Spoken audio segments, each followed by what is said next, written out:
Hi everyone, I'm Mary with Mary Greeley News. Thank you for joining me.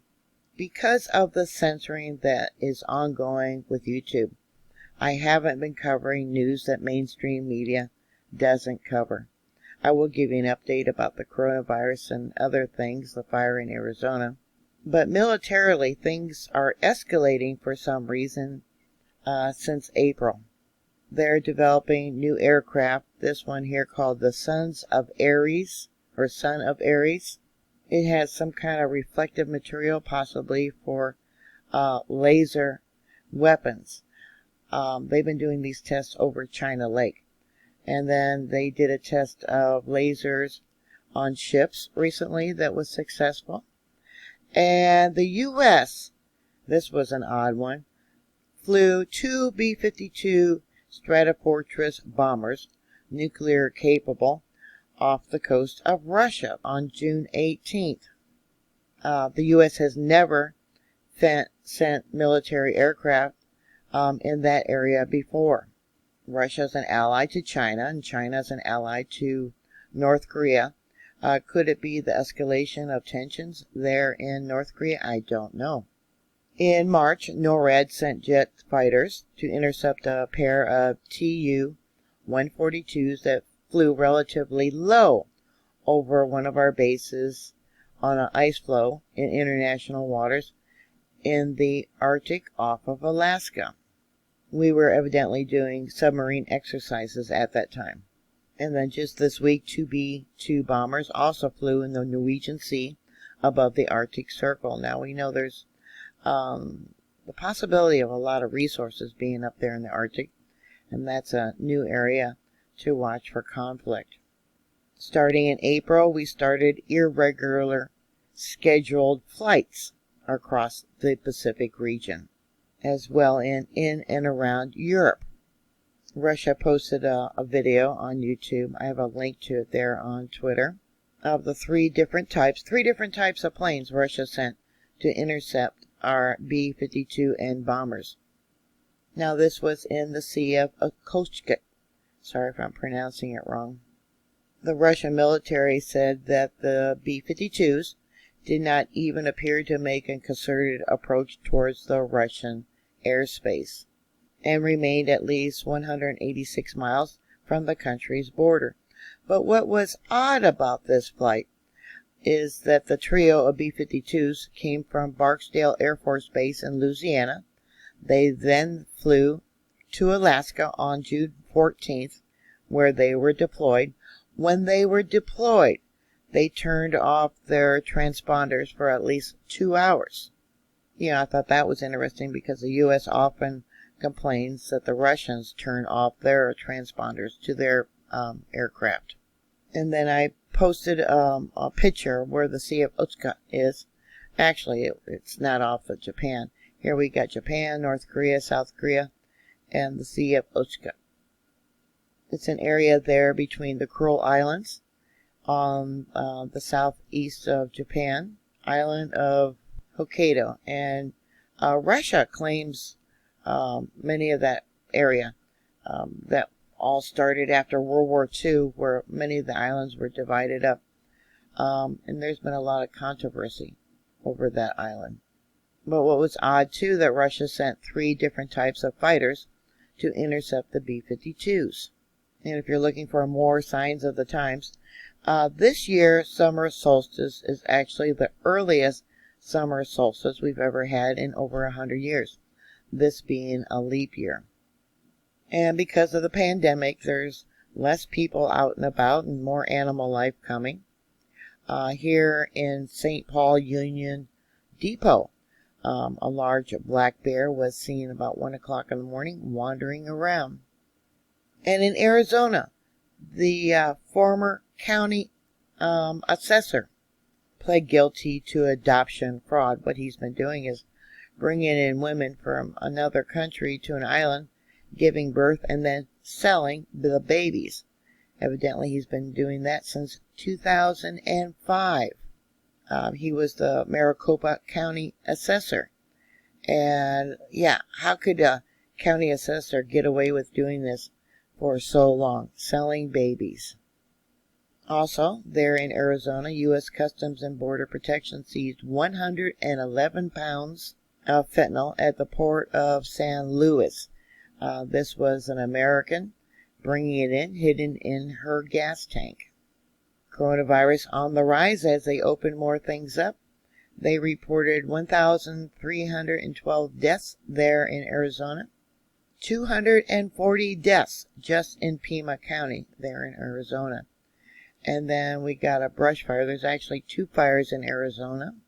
The bush fire, as of this morning, was only 7% contained at 151,000 acres. A lot of people have been evacuated, and one man thanked the firefighters for saving his property. Gotta send prayers to those people. Yeah, I wonder how many homes have been lost. Also in Arizona, 84% of the hospital beds, or about, are filled. Most of them with COVID patients. 500 of them are occupied, it says, by COVID-19 patients. They must not have a lot of hospital beds. Only 5% of the intensive care unit beds are still available, with about a third of the beds being used for COVID patients. The other fire in Arizona, the Bighorn Fire, grew to 42,798 acres. Said it dropped to 21% containment, so I guess it grew probably overnight. And ABC News had an image of the Bighorn Fire. In Brazil, coronaviruses are still escalating. Evidently, there's over 1 million people with the virus. I'm sure it's a lot more than that. They were being accused of downplaying the numbers of people that were sick. They've had over 50,000 deaths as of Friday. On Friday, Russia reported just under 8,000 new coronavirus cases. 8,000 new cases as of Friday. The nationwide tally was 576,952 since the crisis began. In Florida, one of the last states to impose stay-at-home restrictions, and one of the first states to begin lifting the restrictions, reported 3,822 new cases as of Friday. 10% of the state has been exposed and has contracted the coronavirus. According to the WHO, any population with more than 5% having the virus is very concerning. They have 10%, where Arizona, their numbers stand at 18.6%.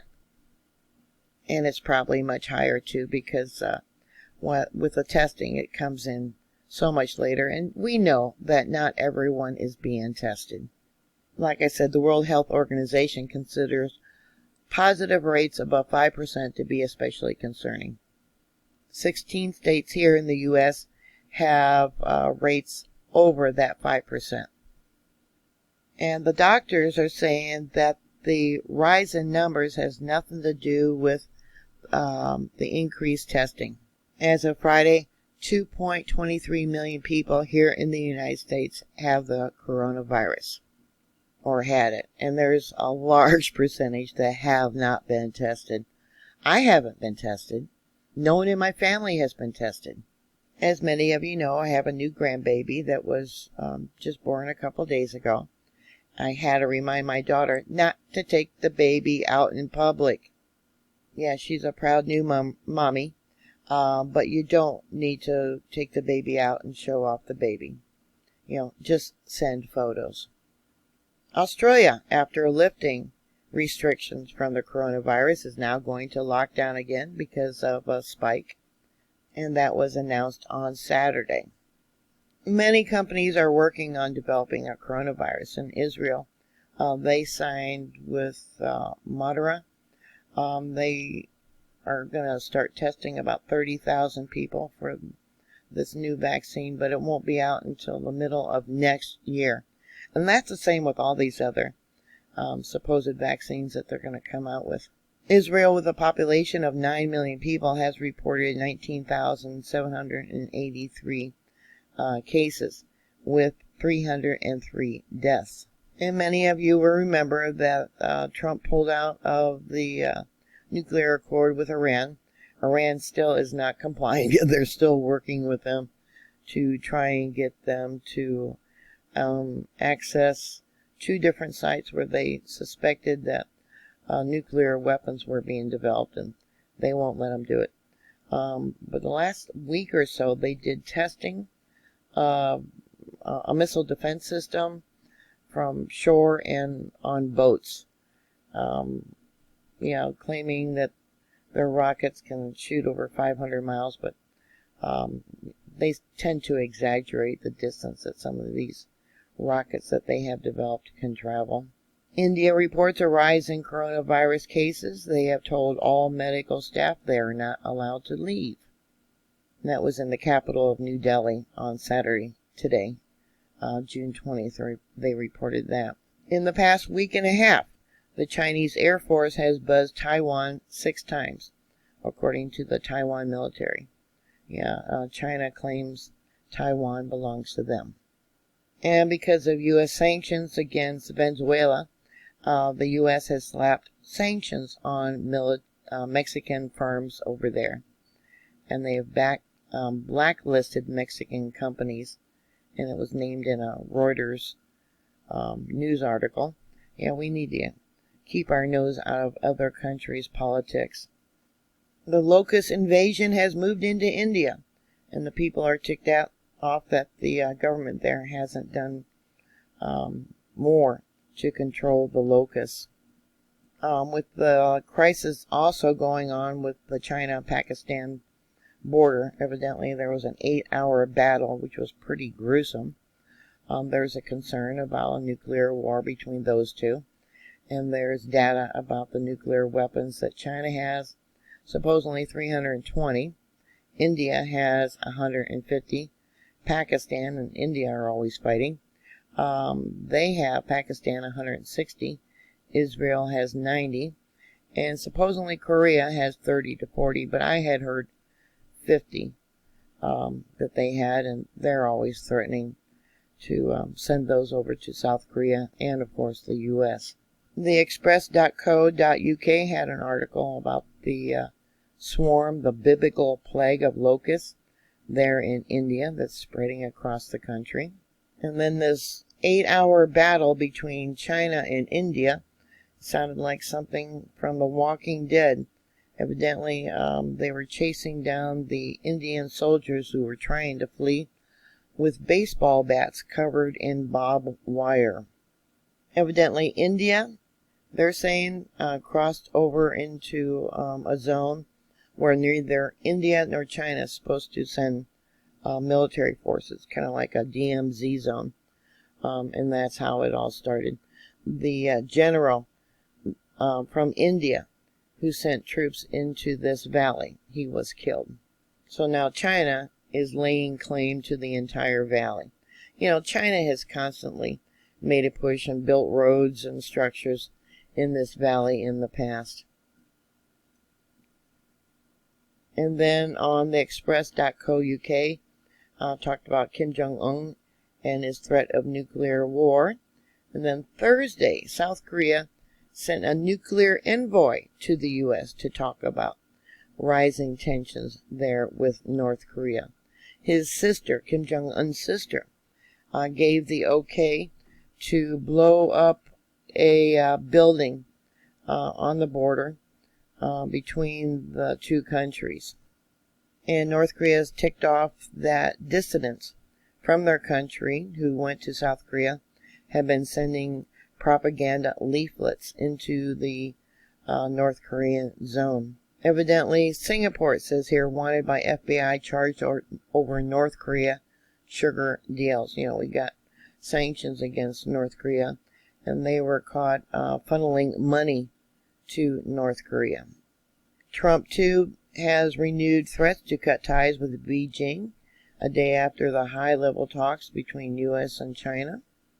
He wants them to promise to buy $2 billion of U.S. goods, but they don't see how that can happen with the pandemic going on.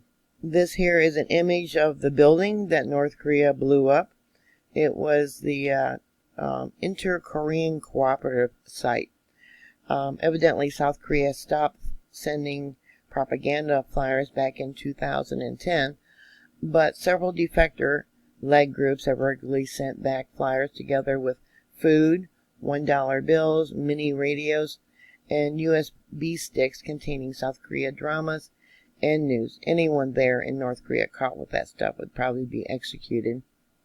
Yeah, Kim Jong-un's sister has grown in power. She took over many of the military duties, I guess, when Kim Jong-un was incapacitated due to his health. And she has threatened military action against South Korea. And South Korea worries about the nuclear weapons that North Korea has. On Monday, June 22nd, Lewis McChord Air Force Base is going to be doing a military exercise with the Satsop nuclear power plant in Emma. Thought that was interesting. And I believe that is in the state of Washington. Pierce County, I believe that's Arizona, has a rise in coronaviruses. And that's about it. Like I said, YouTube generally censors all this information.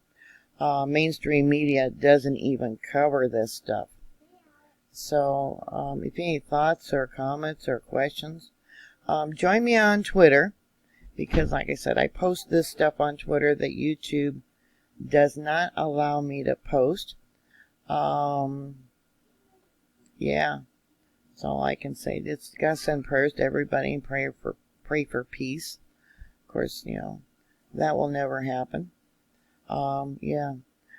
Destruction comes like a thief in the night, right? So, once again, please stay safe.